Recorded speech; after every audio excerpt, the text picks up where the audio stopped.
Good morning student. आज हम पढ़ने वाले हैं क्लास 12 बिजनेस स्टडी के चैप्टर 5 संगठन के पार्ट 7, जिसके अंतर्गत आप आज अध्ययन करेंगे औपचारिक एवं अनौपचारिक संगठन। ठीक है, तो देखिए हमने क्या इससे पहले हमने क्या क्या अध्ययन कर लिया है। संगठन का अर्थ, परिभाषा ये तो हमने ज्ञात कर ही लिया था। विशेषता, उद्देश्य भी हमने ज्ञात कर लिया था। महत्व, प्रक्रिया, संगठन संरचना एवं संभागी संगठन के प्रकार और उसके अन्य प्रारूप को भी हमने ज्ञात कर लिया था। आज हम इस वीडियो के माध्यम से ज्ञात करेंगे औपचारिक एवं अनौपचारिक संगठन। तो देखिए, औपचारिक एवं अनौपचारिक संगठन है क्या? तो संगठनों के प्रकारों या प्रारूपों को विभिन्न आधारों पर वर्गीकृत किया जाता है। ठीक है, बांटा जाता है। इसमें से एक प्रकार औपचारिक है और दूसरा अनौपचारिक संगठन होता है। तो सबसे पहले हम समझते हैं किसको, औपचारिक संगठन। तो देखिए, औपचारिक संगठन का आशय है कि औपचारिक संगठन वह है जब दो या दो से अधिक व्यक्तियों की क्रियाएं सामान्य उद्देश्य की पूर्ति के लिए जागरूकता के साथ समन्वित की जाती है। दो व्यक्तियों की विशेषता मतलब व्यक्तियों की क्रियाएं और उसके सामान्य उद्देश्य की पूर्ति के लिए जो क्रियाएं की जाती है उसे औपचारिक कहते हैं। ठीक है, इस प्रकार प्रत्येक औपचारिक संगठन के लिए निम्न बातों का होना आवश्यक है। तो कौन कौन सा है? तो प्रत्येक व्यक्ति एक दूसरे के बीच संपर्क बनाने की स्थिति में हो तब, उनके उद्देश्य समान हो तब, या फिर उद्देश्य पूर्ति के लिए कार्य करने को तैयार हो तब। ठीक है, तो औपचारिक संगठन को इस प्रकार हम परिभाषित कर सकते हैं कि औपचारिक संगठन में स्थायी एवं अमूर्त नियम सम्मिलित होते हैं जो प्रत्येक सहभागी के कार्य एवं व्यवहार को प्रभावित करते हैं। औपचारिक संगठनों की संरचना हम इस प्रकार से कर सकते हैं। वो कैसा है? तो उपक्रमों के उद्देश्य की प्राप्ति के लिए या फिर निर्धारित नियम, चार्ट व विधान के तहत कार्य करने वाले व्यक्तियों का संगठन औपचारिक संगठन कहा जाएगा। ठीक है, अब हम इसी में देखते हैं औपचारिक संगठन की विशेषताएं। तो यह वह संगठन जो समान उद्देश्य को स्थापित किया जाता है। औपचारिक संगठन के द्वारा ही सत्ता का भारार्पण ऊपर से नीचे की ओर किया जाता है। समस्त सदस्यों के अधिकार व दायित्व स्पष्ट होते हैं। सदस्यों के मध्य अव्यक्तिगत संबंध होते हैं। संगठन पूर्व निर्धारित निश्चित उद्देश्य के लिए भी बनाया जाता है। इसमें आदेश की एकता का पालन किया जाता है।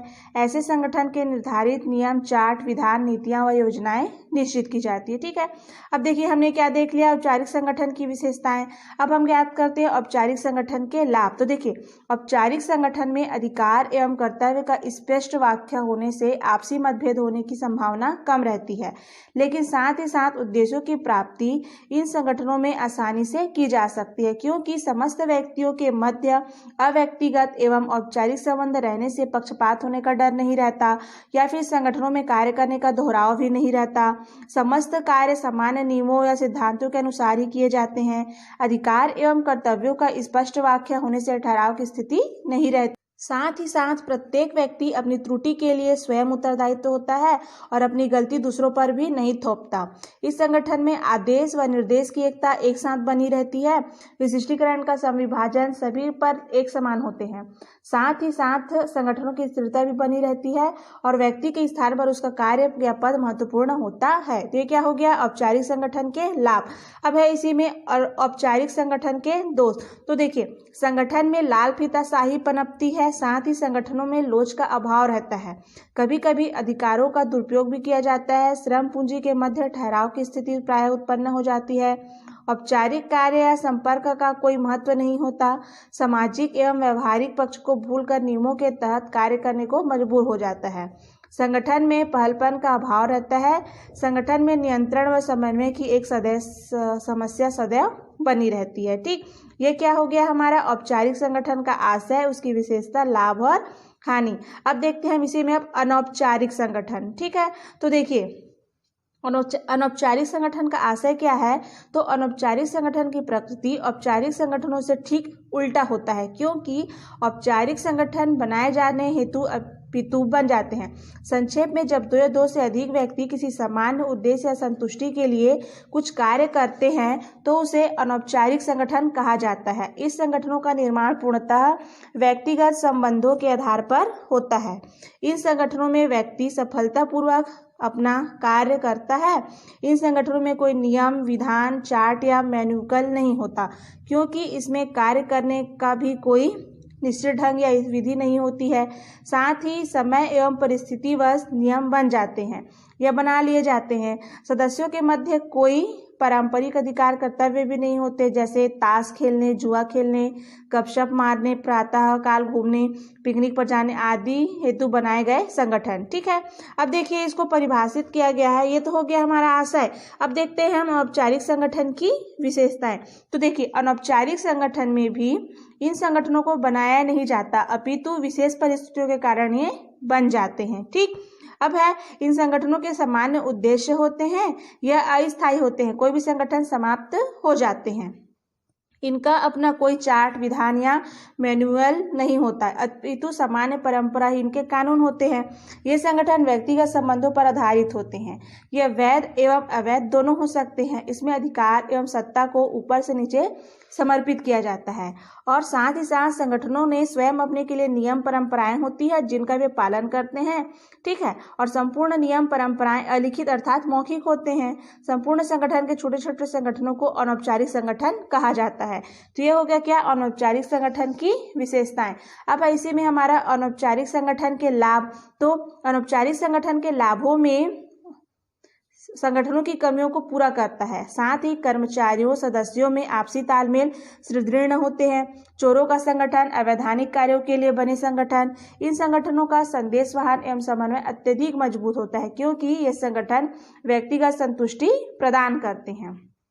आपसी सहयोग बहुत अधिक होता है। समस्त सदस्यों को कार्य करने की व्यक्तिगत स्वतंत्रता होती है। ठीक, अब इसमें देखते हैं हम अनौपचारिक संगठन के दो। हमने विशेषता और लाभ को समझ लिया, अब समझते हैं अनौपचारिक संगठन से हानियां। तो देखिए इन संगठनों से गैर कानूनी को प्रोत्साहन मिलता है। ये संगठन कभी कभी गैर सामाजिक, गैर प्रजातांत्रिक भी होते हैं, जैसे आतंकवादी संगठन। ठीक, ये संगठन कभी कभी भ्रम, अफवाह, फैलावाकार और समाज में विनाशकारी कार्य भी बैठाते हैं। उच्च प्रबंध का ये संगठन विरोध करते हैं। कर्मचारियों की मित्रता, समन्वय आदि शत्रुता में बदल जाए तो वे एक दूसरे को नष्ट करने से नहीं चूकते। ठीक है, अब इसका निष्कर्ष क्या निकल सकता है, तो प्रायः सभी संगठनों में एक में लाभ एवं दोष व्याप्त होते हैं। ठीक है, प्रायः अनौपचारिक संगठन औपचारिक संगठन के पूरक माने जाते हैं। तो ये हमने क्या क्या समझा, औपचारिक संगठन और अनौपचारिक संगठन में उसकी विशेषताएं, लाभ एवं उसकी हानियां, ये सब का हमने क्या किया, अभी विधिवत अध्ययन किया। अब इसी के अंतर्गत अब समझते हैं औपचारिक और अनौपचारिक संगठन में समझते हैं हम अब औपचारिक एवं अनौपचारिक संगठन में अंतर। तो देखिए औपचारिक और अनौपचारिक संगठन में मध्य अंतर को निम्नलिखित स्पष्ट कर सकते हैं। वो कैसे है, तो पहला है आपका उत्पत्ति। तो देखिए औपचारिक संगठन की उत्पत्ति एक निश्चित योजना के तहत होती है, जबकि अनौपचारिक संगठनों का निर्माण या उसकी उत्पत्ति संयोग व स्वतः ही अपने आप हो जाती है। दूसरा अंतर है इसका उद्देश्य। तो औपचारिक संगठनों का पूर्व निर्धारित रचनात्मक एवं विकासमूलक उद्देश्य होता है और अनौपचारिक संगठनों का उद्देश्य समाज सेवा या मानसिक संतुष्टि देना होता है।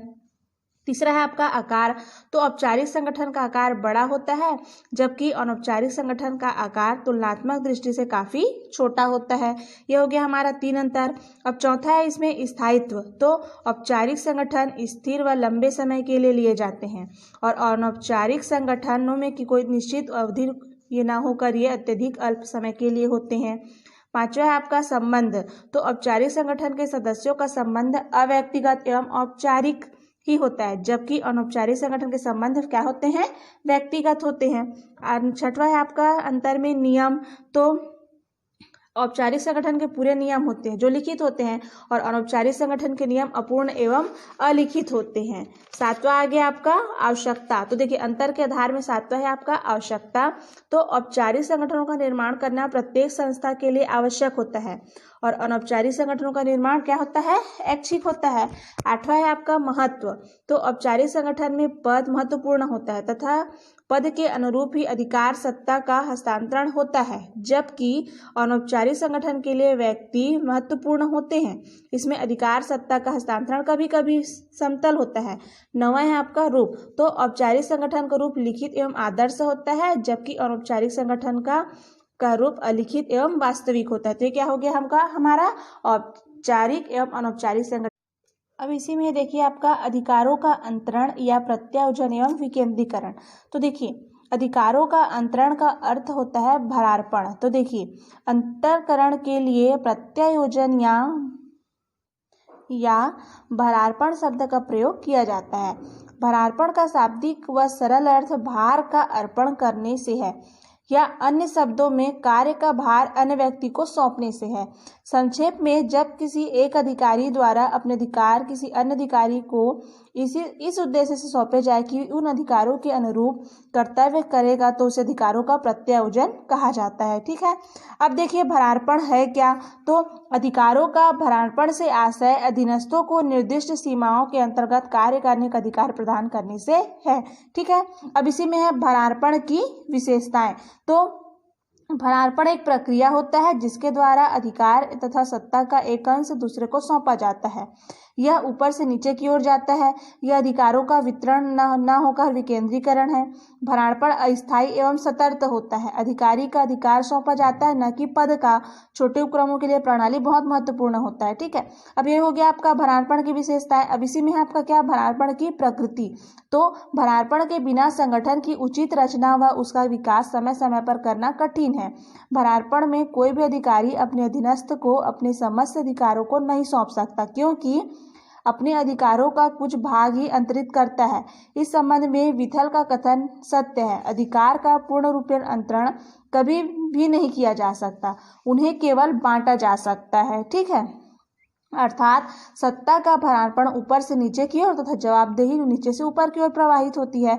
यहाँ एक महत्वपूर्ण तथ्य यह है कि भरार्पण कर देने से भरार्पणकर्ता किसी भी परिस्थिति में अपने दायित्वों से मुक्त नहीं हो सकता, अर्थात अधीनस्थों के कार्यों, कर्तव्यों, त्रुटियों, सत्ता के प्रयोग के लिए अंतिम रूप से भरार्पणकर्ता का ही जवाबदेह में। भरार्पण के प्रकार, तो भरार्पण के प्रकार को मुख्य रूप से 4 भाग में बांटा गया है। पहला है आपका प्रशासनिक भरार्पण, दूसरा है क्रियात्मक भरार्पण, तीसरा है भौगोलिक और चौथा है तकनीकी। तो सबसे पहले समझते हैं हम प्रशासनिक भरार्पण। तो देखिए, जब केवल प्रशासनिक कार्यों के लिए अधिकार प्रत्यायोजित किए जाते हैं तो उसे प्रशासनिक भरार्पण कहते हैं। प्रशासनिक कार्यों के अंतर्गत सामान्य दिनचर्या व कार्य के अनुशासन संबंधित कार्य आते हैं, अतः इनमें से कोई समस्या उत्पन्न नहीं होती। दूसरा है क्रियात्मक भरार्पण। तो जब क्रय विक्रय, विपणन, वित्त, उत्पादन, विज्ञापन आदि समस्त कार्यों का प्रत्यायोजन किया जाता है तो उसे क्रियात्मक भरार्पण कहते हैं। इसे कार्यकारी भरार्पण भी कहा जाता है। यह भरार्पण संगठनों की नीतियों व लक्ष्यों से जुड़ा हुआ रहता है। साथ ही वित्तीय भरार्पण के कारण कभी कभी समस्याएं पैदा हो जाती है, अतः इसे भरार्पण को अच्छे से सोच विचार कर करना चाहिए। अब है आपका तीसरा इसी में भौगोलिक। तो जब कोई कारोबार विस्तृत मात्रा में राष्ट्रव्यापी होता है तब कार्यों को सुगम ढंग से संचालित करने के लिए विभिन्न क्षेत्रों में अधिकारों का प्रत्यायोजन कर दिया जाता है। ठीक है, और चौथा है आपका तकनीकी भरार्पण। तो जब किसी विशिष्ट तकनीकी कार्य का भरार्पण किया जाए, जैसे पेंटिंग कार्य, मोटर के इंजन का काम या कोई तैयार करने का काम आदि, तो इसे तकनीकी भरार्पण कहा जाता है। यह भरार्पण मात्र विशिष्ट कार्यों का ही होता है। अब इसी में आते हैं हम क्या, भरार्पण का महत्व। तो देखिए, भरार्पण के महत्व को 5 भाग में डिवाइड कर दिया गया। पहला है आपका प्रबंधकों की कार्यक्षमता में वृद्धि, दूसरा अधीनस्थों का विकास, तीसरा अभिप्रेरणा का माध्यम और चौथा है नवीन विचारों को प्रोत्साहन, पांचवा कार्य का शीघ्र उत्पादन। तो देखिए, इसके महत्व में बताया जा रहा है कि प्रबंध की यह एक आवश्यक तकनीक है, क्योंकि भरार्पण के द्वारा कार्य को हम कर अन्य महत्वपूर्ण कार्यों से ध्यान लगाया जा सकता है। दूसरों से कार्य कराने के लिए भरार्पण आवश्यक है। ठीक है, अब इसके लिए पहला बोला जा रहा है प्रबंधकों की कार्य क्षमता में वृद्धि। तो प्रायः प्रबंधकों या अन्य अधिकारियों के पास कम महत्वपूर्ण व अधिक महत्वपूर्ण सभी प्रकार के कार्यों को संपन्न करने का दायित्व होता है। ठीक है, ऐसी स्थिति में कम महत्व के कार्यों को अंतरण कर अधिक महत्वपूर्ण कार्यों को संपन्न करने के लिए पूर्ण समय मिल जाता है। ऐसे कार्यों से प्रबंधकों की कार्य क्षमता में वृद्धि की जा सकती है। दूसरा है अधीनस्थों का विकास। तो अधीनस्थों को जब कोई उच्च कार्य करने का दायित्व सौंपा जाता है तब वे काफी उत्साहित हो जाते हैं। ऐसी स्थिति में उनका कार्य के प्रति मनोबल बढ़ जाता है। तीसरा है अभिप्रेरणा का माध्यम। तो अधिकारों के अंतरण से उच्च अधिकारों व अधीनस्थों में कार्य के प्रति अभिप्रेरणा जागृत करने का अवसर मिलता है और उच्च अधिकारियों को महत्वपूर्ण एवं अन्य उच्च कार्य करने का भरपूर समय भी मिल जाता है। चौथा है नवीन विचारों को प्रोत्साहन। तो भरार्पण से अधीनस्थों में आत्मविश्वास बढ़ता है, साथ ही पूर्ण करने के लिए नए नए विचारों की उत्पत्ति भी होती है। विचार सकारात्मक होने पर भविष्य में ऐसे नवीन विचारों को प्रोत्साहन भी मिलता है। और लास्ट आते हैं महत्व में हम क्या, तो पांचवा है कार्यों का शीघ्र संपादन। तो प्रायः अधिकारियों के पास इतना अधिक कार्य हो जाता है कि अधिकारियों के पास की उन कार्यों का क्रियान्वयन एवं संपादन समय पर नहीं हो सकता। ऐसी दशा में समय पर कार्य पूर्ण करने हेतु एकमात्र विकल्प कार्यों का भरार्पण रहता है। भरार्पण के द्वारा कार्य अधीनस्थ या किसी अन्य समक्ष अधिकारियों को सौंपकर शीघ्र कराया जा सकता है। देखिए भरार्पण के सिद्धांत, तो सिद्धांत वे नियम होते हैं जो परंपरा और मान्यताओं के आधार पर बनाए जाते हैं। किसी भी कार्यक्रम की सफलता इस बात पर निर्भर होती है कि उसके सिद्धांत का पालन किस सीमा तक किया गया है। तो भरार्पण के सिद्धांत के अंतर्गत पहला है आपका अधिकार का दायित्व का सिद्धांत। तो अधिकार एवं दायित्व का सिद्धांत यह बताता है कि जिस व्यक्ति के कार्य करने हेतु कर्तव्य सौंपे जाए उसे उन कर्तव्यों के निर्वहन हेतु अधिकारों को सौंपना आवश्यक हो जाता है, क्योंकि कोई भी व्यक्ति बिना अधिकार के कर्तव्यों का निर्वहन नहीं कर सकता। साथ ही किन्हीं कार्यों को संपन्न करने के लिए बार बार उच्च अधिकारी के पास जाकर अधिकार प्राप्त करना कठिन हो जाता है। दूसरा सिद्धांत है इसमें अधिकार दायित्व में एकरूपता का सिद्धांत। तो इस सिद्धांत का आशय यह है कि अधिकार व दायित्व के मध्य एकरूपता का होना अत्यंत आवश्यक है, अर्थात जिन दायित्वों व कर्तव्यों को अधीनस्थों को सौंपा गया हो उन्हीं कर्तव्यों को पूर्ण करने के लिए आवश्यक अधिकारों को सौंप दिया जाना चाहिए। तीसरा है आदेश की एकता का सिद्धांत। तो इस सिद्धांत का आशय यह है कि किसी भी अधीनस्थों को किसी एक अधिकारी से ही आदेश प्राप्त होना चाहिए, क्योंकि एक से अधिक अधिकारों से आदेश प्राप्त होने पर इसका पालन करना कठिन होगा। साथ ही आदेशों में एकरूपता न होने से कार्य कठिन होगा, अतः आदेश की एकता बनी रहे। इस हेतु यह आवश्यक है कि अधिकारों का अंतरण किसी एक ही व्यक्ति द्वारा किया जाए। ठीक है। अब है चौथा आपका संभावित परिणामों के अनुकूल कर्तव्यों को सौंपने का सिद्धांत। तो भरार्पण का चौथा महत्वपूर्ण सिद्धांत यह बताता है कि अधीनस्थों को अधिकारों का भरार्पण करते समय उनके संभावित परिणामों को ध्यान में अवश्य रखना चाहिए। इन परिणामों की जानकारी अधीनस्थों को अवश्य दी जानी चाहिए ताकि वे संभावित परिणामों के अनुरूप कार्यों का संपादित कर सके। साथ ही उसे यह भी स्पष्ट कर देना चाहिए कि उनके कार्यों का उचित मूल्यांकन किया जाए। पांचवा सोपान का सिद्धांत। तो सोपान श्रृंखला का सिद्धांत यह बताता है कि आदेश व अधिकारों का भरार्पण किस अधिकारी द्वारा होगा तथा कौन कौन से अधिकार प्राप्त नहीं होंगे। छठवा है अधिकार एवं दायित्व की व्याख्या का सिद्धांत। तो यह सिद्धांत अधिकार एवं दायित्व को स्पष्ट परिभाषित करता है, अर्थात अधिकार क्या क्या होंगे तथा दायित्व क्या क्या होंगे यह स्पष्ट होना चाहिए। अधिकार एवं दायित्व लिखित में हो तो श्रेष्ठ होगा। और सातवां सिद्धांत के अंतर्गत है भरार्पण पद का सिद्धांत। तो कोई भी भरार्पण किसी विशिष्ट पद का किया जाता है तथा पदाधिकारी को भी भरार्पण करता है, व्यक्ति को भी भरार्पण किया जा सकता है, जैसे महाप्रबंधक से प्रबंधक हो या प्रबंधक से शाखा प्रबंधक हो, फोरमैन को भरार्पण किया जा सकता है। किंतु कोई मोहन सोहन हो या गौरव सुरभि जो एक दूसरे के अधीनस्थों को भरार्पण की क्रिया नहीं की जा सकती। तो ये क्या हो गया हमारा भरार्पण का सिद्धांत। ठीक, तो इस वीडियो में हमने क्या क्या जाना, तो औपचारिक और अनौपचारिक संगठन, उसका अंतर, भरार्पण के प्रकार, महत्व एवं सिद्धांतों का हमने विधिवत अध्ययन किया।